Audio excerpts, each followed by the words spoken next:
چاہیے. میں نے گزشتہ مجالس میں عرض کیا انسان کو خدا نے عقل کی نعمت سے نوازا ہے.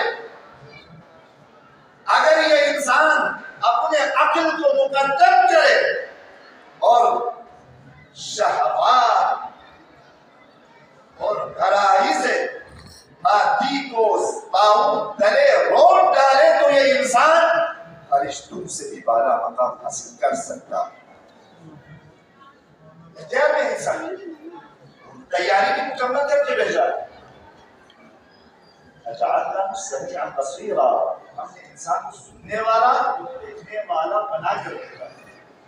اس سے آگے چلے انسان روز قیامت خدا پر کوئی اعتراض نہیں کر سکتا ہے. پروردگار مجھے معلوم نہیں تھا، خدا نے اتمام حجت کر دیا ہے. سب سے پہلا انسان جس نے اس کروڑ زمین پر قدم رکھا، انسانوں کے آنے سے پہلے خدا نے سب سے پہلے ہادی کو بھیجا ہے تاکہ یہ اشکال نہ کر سکے. آدم آئے دنیا میں، لیکن آدم نبی اللہ ہے، اللہ کے نبی ہے، رسول ہے، خدا کی طرف سے بھیجا گیا ہے انسان. بس کوئی اعتراض نہیں، مجھے معلوم نہیں تھا. 1,24,000 انبیاء آئے انسان کی ہدایت کے لیے. اس کے بعد ہر دور میں، ہر انبیاء کے دور میں صنف مختلف کتابیں خدا کی طرف سے اس انسان کی ہدایت کے لیے آئی. اور مسلمانوں کے لیے قرآن سے بڑھ کر اور عظیم کتاب اور قرآن اس انسان کی ہدایت کے لیے.